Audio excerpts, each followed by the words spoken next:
आप सभी को जय मसीह की। मैं आशा करती हूँ आप सभी बहुत अच्छे होंगे, खुश होंगे और प्रभु में आनंदित होंगे। तो आइए आज हम पढ़ेंगे लूका और उसका 12 अध्याय और उसकी हम 13वीं आयत से पढ़ना शुरू करेंगे। और आज हम जानेंगे एक ऐसे धनवान और मूर्ख व्यक्ति के बारे में जो कि अपने धन पर विश्वास रखता है। तो आइए मेरे साथ बने रहें और हम पढ़ेंगे कि इस दृष्टांत के द्वारा परमेश्वर ने हमें क्या समझाया। तो आइए पढ़ेंगे।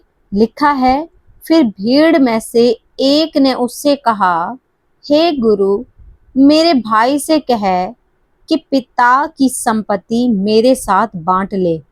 उसने उससे कहा, हे मनुष्य, किसने मुझे तुम्हारा न्यायी बांटने वाला नियुक्त किया है?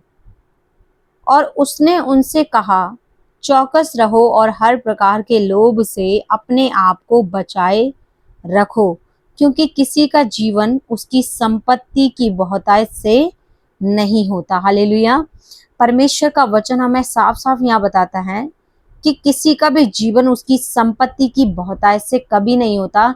चाहे हमारे पास कितनी भी संपत्ति क्यों ना हो, हमारा जीवन उससे हम तुलना नहीं कर सकते। चाहे हमारे पास कितनी भी शोहरत क्यों ना हो, धन दौलत कितनी भी क्यों ना हो, हम कितने ही पैसे वाले क्यों ना हो, हमारे पास सुख सुविधाएं कितनी ही क्यों ना हो, लेकिन उसको हम कंपेयर जीवन के साथ नहीं कर सकते, क्योंकि बहुतायत का जीवन तो केवल हमें प्रभु यीशु मसीह से ही मिलता है।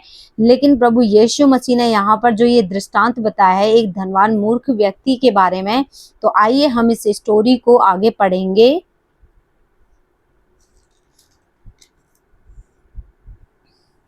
देखिए, लिखा है 16वीं आयत में, उसने उनसे एक दृष्टांत कहा कि किसी धनवान की भूमि में बड़ी उपज हुई, है ना।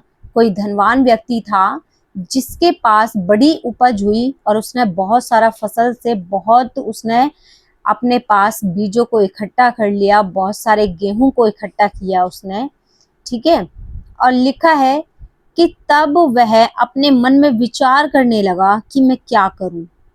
उसके मन में ये विचार आया कि अब मैं क्या करूं, क्योंकि मेरे यहाँ जगह नहीं है जहां अपनी उपज इत्यादि को रखूं मैं, है ना। तो उसको ऐसा लगा कि मेरे पास तो इतनी उपज हो गई है कि इसको मैं कहाँ रखूं। इसको रखने के लिए उसको जगह समझ नहीं आ रही थी। उसके बाद उसने कहा कि मैं यह करूंगा कि मैं अपनी बाखनियां तोड़कर उनसे बड़ी बनाऊंगा और वहां अपना सब अन्न और संपत्ति रखूंगा। हालेलुया। देखिए, वो अपने मन में कल्पना कर रहा है कि मैं इसको ऐसे सेफ रखूंगा, ऐसे सेफ रख लूंगा। ऐसे हो सकता है हम भी बहुत सोचते हैं कि हमारे पास इतना पैसा होगा और उसको हम ऐसे बैंक में डाल देंगे, या हम ऐसे कर लेंगे, या हम ऐसे करेंगे। हम अपने मन में बहुत सारी कल्पनाएं करते हैं, ठीक है।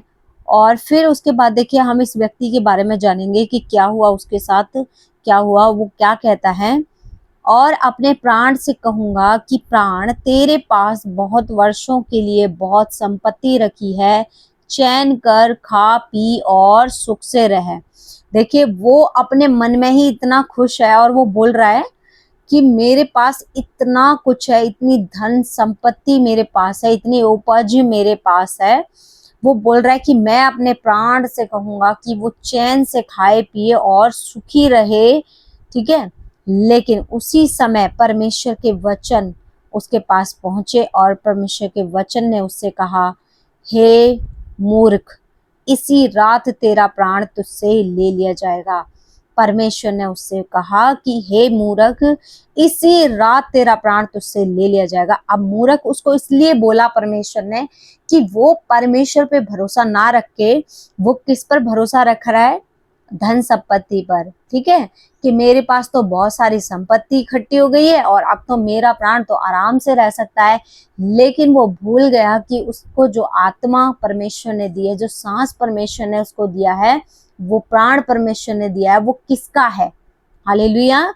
फिर उसके बाद देखिए परमेश्वर ने कहा उससे कि परमेश्वर ने कहा कि इसी रात तेरा प्राण तुझसे ले लिया जाएगा, तब जो कुछ तूने इकट्ठा किया है वह किसका होगा, है ना। तो जब उसने वो इकट्ठा किया, जब उसका प्राण ले लिया जाएगा तो उसको कौन खाएगा? दूसरे लोग खाएंगे, वो थोड़ी खा पाएगा, है ना। तो यहाँ पर फिर परमेश्वर का वचन कह रहा है कि ऐसा ही वह मनुष्य भी है जो अपने लिए धन बटोरता है परंतु परमेश्वर की दृष्टि में धनी नहीं है। तो हम में से जितने भी धनी भाई बहन हैं, हम इस बात का विशेष ध्यान रखें कि हमारे धन से परमेश्वर कभी भी प्रसन्न नहीं होते, या हम सोचते हैं कि हम धन से परमेश्वर को प्रसन्न कर सकते हैं, तो ऐसा बिल्कुल भी नहीं है, ठीक है। क्योंकि वो जो धन है परमेश्वर की नजरों में, ऐसा परमेश्वर की नजरों में मूर्खता है धन बटोरना, ठीक है। तो परमेश्वर कह रहे हैं कि वो ऐसा ही वह मनुष्य भी है जो अपने लिए धन बटोरता है लेकिन परमेश्वर की दृष्टि में धनी नहीं है।